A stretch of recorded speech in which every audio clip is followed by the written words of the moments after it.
अस्सलाम वालेकुम दोस्तों, उम्मीद करता हूँ आप खैरियत से होंगे। इस वीडियो में हम डिस्कस करेंगे Saudi Aramco engineering standard Q 001 को, यानी कि criteria for design and construction for concrete structure. जितनी भी हमारे पास कंक्रीट स्ट्रक्चर के बेसिक टर्मिनोलॉजीज़ है, हम वो इस वीडियो में डिस्कस करेंगे। लास्ट वीडियो में मैंने डिस्कस की थी Saudi Aramco engineering standard Q 006 asphalt के हवाले से जितनी भी डिटेल है, डिस्क्रिप्शन में लिंक है, वो भी आप देख सकते हैं। सऊदी अरामको में जॉब करने के लिए आपको एक स्पेसिफिक स्टडी करनी पड़ेगी, यानी जितनी भी स्टैंडर्ड और डॉक्यूमेंटेशन है, बेसिक टर्मिनोलॉजीज़ हैं। इतना मुश्किल कोई काम नहीं है, हर कोई जा सकता है। ज़रूरी नहीं है कि जिसके पास अप्रूवल है वही जा सकता है। यहाँ सप्लायर है, सप्लायर के पास डेली बेस पे बहुत ज़्यादा जॉब्स आती है सऊदी अरामको के अंदर, क्यूसी रिलेटेड, हर फील्ड के रिलेटेड। आप आसानी से उसमें जा सकते हैं, लेकिन इंटरव्यूज़ को क्लियर करने के लिए आप प्रॉपर स्टडी करेंगे।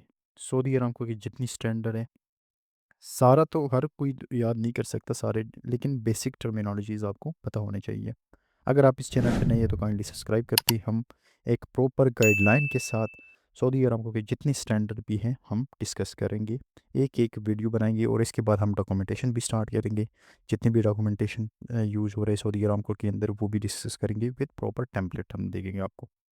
ठीक है, स्टार्ट करते हैं हम कंक्रीट स्ट्रक्चर के सऊदी अरामको क्यू 000।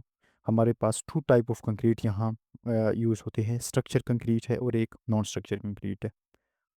अच्छा, एक बात याद रखना हमेशा कि सऊदी अरामको या कोई भी इंजीनियरिंग स्टैंडर्ड हो, चाहे वो नियोम के स्टैंडर्ड है, चाहे वो साबे के हो, चाहे वो रेड सी के है, चाहे वो अरामको के है, ये क्लाइंट है और हर क्लाइंट ने अपने स्टैंडर्ड बनाए हुए हैं। जितनी भी स्टैंडर्ड है उनमें जितनी भी स्पेसिफिकेशन ली जाती है वो इंटरनेशनल जो स्टैंडर्ड है S T M S C I यास्टू है उनसे लिए हुए हैं। थोड़ी बहुत इसमें वेरिएशन आ सकती है, लेकिन ज़्यादा नहीं हो सकती। वो वेरिएशन इस वजह से आएगी कि यहाँ की जो टेम्परेचर है इस वजह से भी आ सकती है, टेम्परेचर की वजह से, या इधर मटेरियल जो यूज़ हो रहा है इस वजह से भी वेरिएशन आ सकती है। उसके मुताबिक इन्होंने थोड़ी बहुत चेंजेस की है। बाकी सारे रेफरेंस आपको S T M S C I और टू सी ही मिलेगा। ठीक है, अभी स्ट्रक्चर कंक्रीट रेफरेंस इधर एस सी आई 301 से इन्होंने लिए हुए हैं। ठीक है, स्ट्रक्चर कंक्रीट में हमारे पास है प्रीकास्ट कंक्रीट, जिसकी स्ट्रेंथ हमारे पास 5000 psi है, और रीइंफोर्समेंट जो नॉर्मल हमारे पास रीइंफोर्समेंट कंक्रीट है 4000 psi हमारे पास उसकी स्ट्रेंथ है, यानी 28 MP है।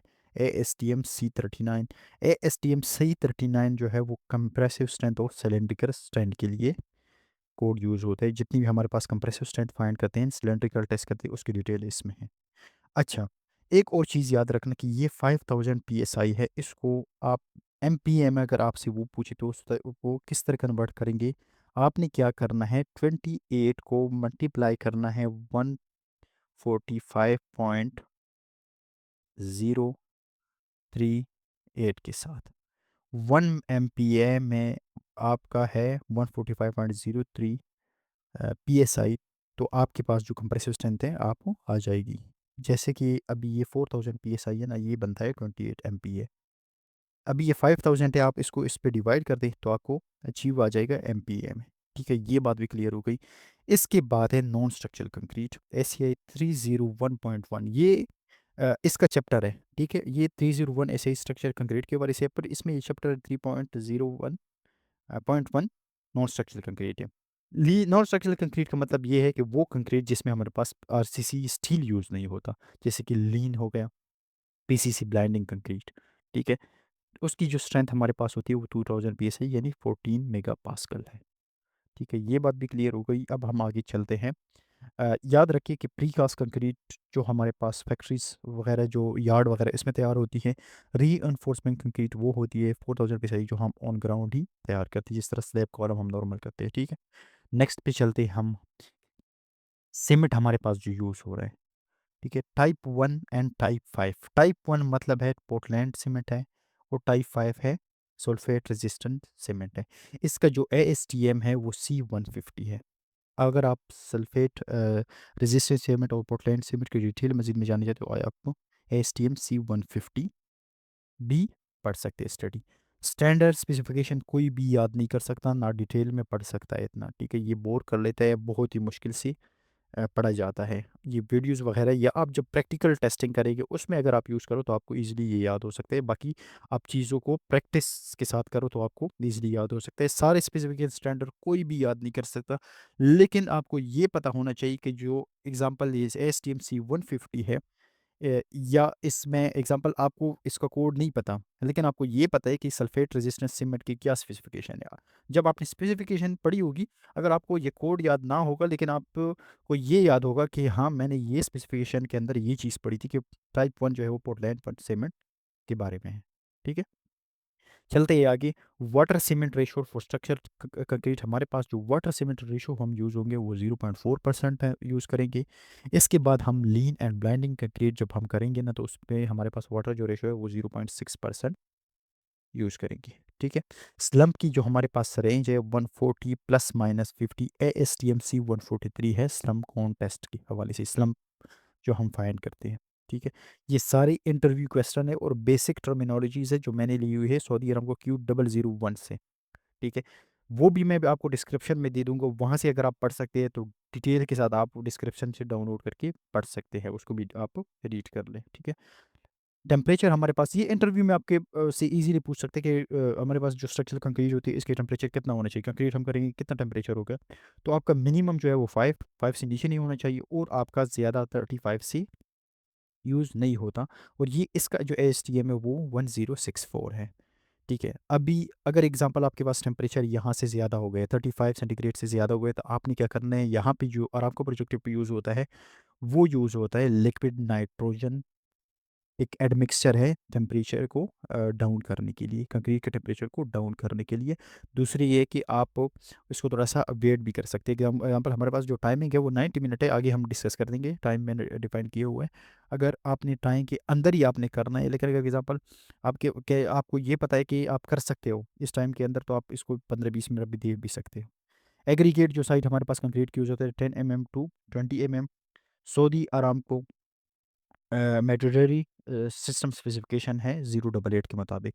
For structural concrete cement content हमारे पास, अच्छा ये एक अहम पॉइंट है, जो हमारे पास स्ट्रक्चरल कंक्रीट होते हैं सीमेंट कंक्रीट, उसकी जो सीमेंट की हमारे पास कंटेंट वो यूज़ होता है, इसलिए ये पर मीटर स्क्वायर हमारे पास 350 से लेकर 370 केजी पर मीटर स्क्वायर हमारे पास सीमेंट यूज़ होता है।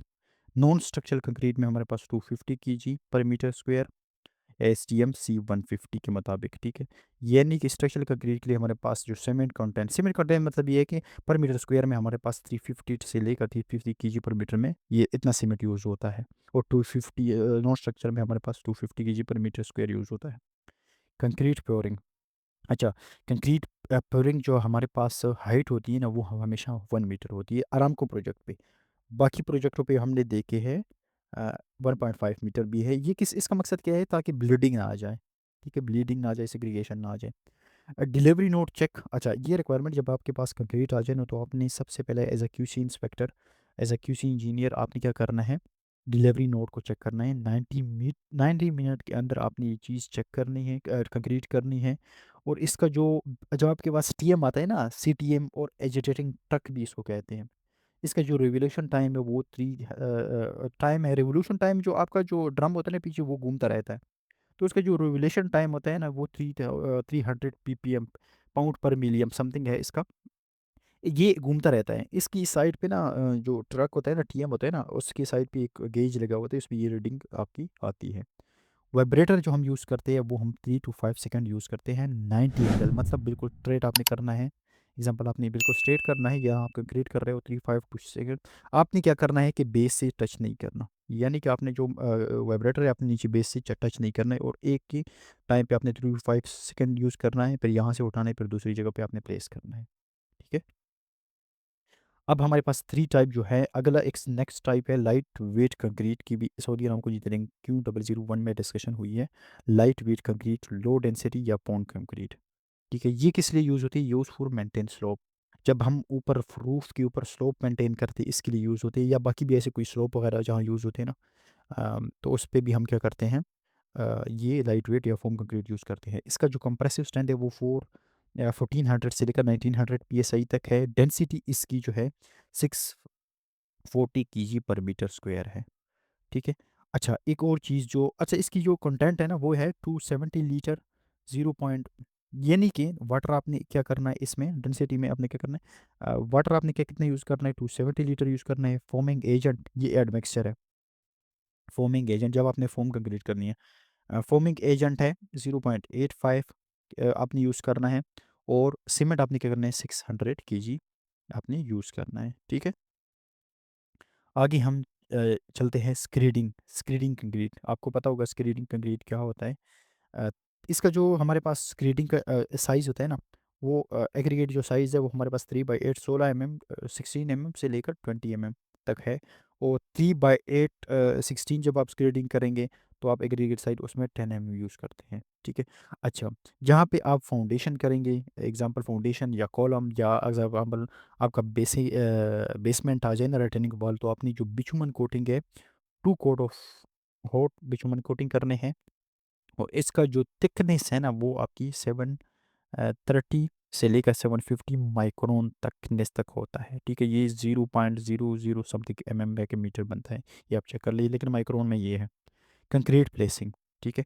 अच्छा, जब आप कंक्रीट प्लेसिंग करेंगे ना तो आपने याद रखना है कि आपने पीआईडी को इन्फॉर्म करना है। अब पीआईडी क्या है, प्रोजेक्ट इंस्पेक्शन डिपार्टमेंट, जो कि क्लाइंट का होता है। यानी जिस तरह ये क्लाइंट ने हायर किया होता है, कि जिस तरह हम कुछ प्रोजेक्टों पे कंसल्टेंट होते हैं ना, PMC project management consultant, Aramco में प्रोजेक्ट मैनेजमेंट टीम होती है, उनकी ये टीम होती है पीआईडी प्रोजेक्ट इंस्पेक्शन डिपार्टमेंट, जो आपकी क्या करती है इंस्पेक्शन करती है। आपने इसको इन्फॉर्म ज़रूर करना है। थर्ड पार्टी को आपने करना है कि आपने जब कंक्रीट करेंगे थर्ड पार्टी को आपने इन्फॉर्म करना है कि यहाँ से आकर एग्जांपल कंक्रीटिंग करनी कंप्लीट किया आपने क्या करना है। जिस तरह आपने कंप्रेसिव स्टैंड के लिए क्या करना है, कंप्रेसिव स्टैंड के लिए आपने क्या करने हैं, जो क्यूब्स बनाने या सिलेंडर बनाने हैं उसके लिए आप थर्ड पार्टी करेंगे। या आपने जिस तरह स्लम्प चेक करना है, कंक्रीट चेक करना, कंक्रीट की टेम्परेचर चेक करना है, तो ये थर्ड पार्टी करेगी आपकी। Temperature high then use liquid nitrogen, यू पर भी मैंने बता दिया कि अगर आपका टेम्परेचर ज़्यादा हो गया तो आपने क्या करना है, लिक्विड नाइट्रोजन यूज़ करना है। अच्छा, कंक्रीट करते वक्त आपने सिलेंडर जो कास्ट करनी है वो आपने 8 करने हैं। हर प्रोजेक्ट पे डिफरेंट होते हैं। आरामको प्रोजेक्ट पे 8 है।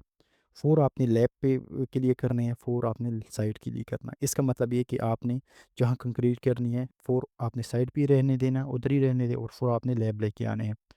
4 क्रैश करेंगे आपके 7 डेज़ के बाद, और 4 क्रैश करेंगे आप 28 डेज़ के बाद। उसमें जब आपने 4 लैब के लिए लेके आए ना, उसमें आपने 2 जो है ना वो 7 डेज़ के बाद आपने क्रैश करने हैं, और 2 साइट वाले 2 आपने क्या करने हैं, 7 डेज़ के बाद क्रैश करने हैं। फिर 2 रह गए, वो आपने क्या करना है, 2 जो है वो 28 डेज़ के बाद आपने क्या करना है, क्रैश करने हैं। अच्छा, एक चीज़ है, इधर 7 डेज़ के बाद आपकी जो कंप्रेसिव स्ट्रेंथ है ना वो 70% आनी चाहिए, ठीक है। और 28 डेज़ के बाद 100%, 100 तो नहीं होता, ये 99.99 समथिंग आता है, ठीक है। अगर ये फेल हो गए तो आपने फिर जाना है नॉन डिस्ट्रक्टिव टेस्ट। इसके भी बारे में मैंने एक वीडियो बनाई है, वो भी आप डिस्क्रिप्शन में चेक कर सकते हैं।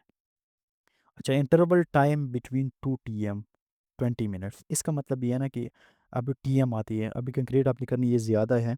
तो अगर एग्जांपल एक TM आ गया तो आपने उसके और दूसरी बीच TM के बीच में 20 मिनट्स का आपका गैप होना चाहिए, ठीक है। अब इसमें फर्दर जो डिस्कस हुआ है सऊदी अरामको Q0001 में, ये types of hot weather condition है, ये भी हम डिफाइन कर लेते हैं। Hot weather condition can be defined as job site condition that accelerate the rate of moisture loss और rate cement hydration of freshly mix concrete including ambient temperature of the 29 centigrade और higher and operation rate that exceed 1 kg per meter hour, ठीक है। ये hot weather condition concrete है।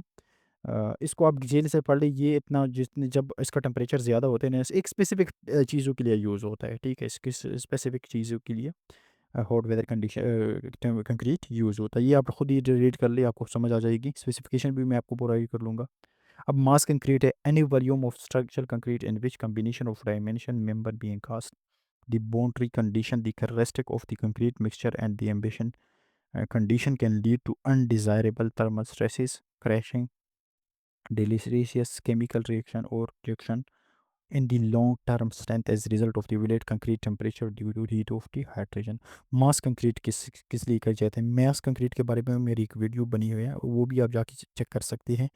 दूसरी चीज़ एक simple में मैं आपको बताऊं कि जिस कंक्रीट का यानी डायमेंशन वगैरह थिकनेस वगैरह 1.2 मीटर यानी 1200 mm से ज़्यादा हो जाए ना, 1200 ज़्यादा से ज़्यादा हो जाए, उसको मास कंक्रीट कहा जाता है। अगर आप इंटरव्यू से पूछे तो आप ये भी बता रहे कि जिसके डायमेंशन वगैरह या वॉल्यूम ज़्यादा हो जाए, 12 डायमेंशन थिकनेस ज़्यादा हो जाए 1200 mm से या 1.2 मीटर से, तो उसको हम मास कंक्रीट कहा जाते हैं। सेल्फ कंसोलिडेशन कंक्रीट, सेल्फ ये fresh concrete date can be few around the in encapsulate reinforcement cancellation within a form or under its own weight without any mechanical cancellation and vibration। अच्छा, सल consolidation concrete ये होती है ना कि जहाँ पे आपकी कंजस्टेड एरिया होती है, जहाँ पे आपका वाइब्रेटर नहीं जा सकता नीचे तक, उसमें आप सल कंसोलिडेशन, इसका ये होता है ना, इसका स्लम्प बहुत मतलब ना हाई होता है।